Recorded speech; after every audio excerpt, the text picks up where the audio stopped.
आणि कृत्य अशोक खरातची बोंदुगिरी समोर आल्यानंतर रुपाली चाकणकर यांच्यावरती चहूबाजूनी टीकेचा भडीमार झाला होता। त्याचं कारण एकच की रुपाली चाकणकर यांचे काही फोटो व्हिडिओ अशोक खरातची पूजा करतानाचे त्यांच्यासोबत असतानाचे समोर आलेले होते आणि त्याच मुद्द्यावरनं नैतिकतेच्या आधारावरती रुपाली चाकणकरांनी राजीनामा द्यावा अशी मागणी विरोधकांनी लावून धरलेली होती।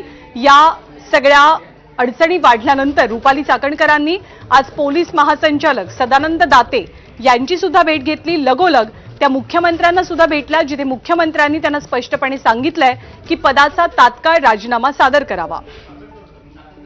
अंजली दमानिया सामाजिक कार्यकर्त्या सध्या आपल्या सोबत आहेत। अंजली ताई, नुकतीच मोठी बातमी हाती आली आहे, ती म्हणजे मुख्यमंत्र्यांनी रुपाली चाकणकरांना तात्काळ राजीनामा देण्याचे आदेश दिलेत। आपली पहिली प्रतिक्रिया?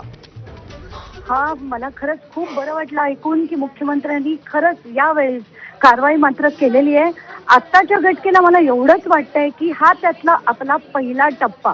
आता दुसरा टप्पा म्हणजे त्यांच्यावर देखील अशा व्यक्तीला वाचवण्याचा गुन्हा जो आहे, कारण माझ्याकडे जी माहिती येते असंख्य स्त्रियांनी महिला आयोगाला पत्र लिहिली होती, पोलिसांमध्ये त्यांनी तक्रार केली होती आणि प्रत्येक ठिकाणी रुपाली चाकणकरांनी खरातांची बाजू घेऊन त्यांना पदोपदी वाचवलं होतं।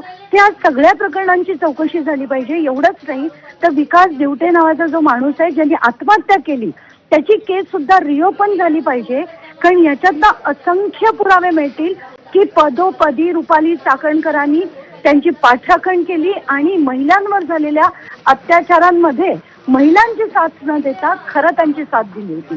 तर आज मला खरंच बरं वाटतंय की मुख्यमंत्र्यांनी पहिलं पाऊल उचललं, पण दुसरं पाऊल म्हणजे त्यांच्यावर FIR करून त्यांची पूर्ण चौकशी करणं गरजेचं आहे।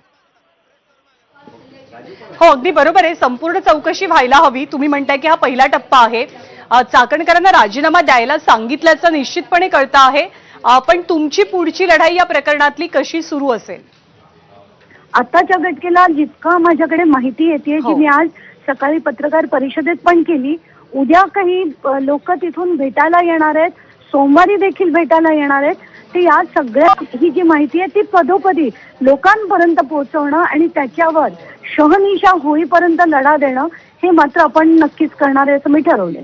जी, आपले आभार आपल्या प्रतिक्रियेबद्दल। तर रुपाली चाकणकरांनी नुकतीच मुख्यमंत्र्यांची भेट घेतली आणि या भेटी दरम्यान मुख्यमंत्र्यांनी रुपाली चाकणकरांना त्यांच्या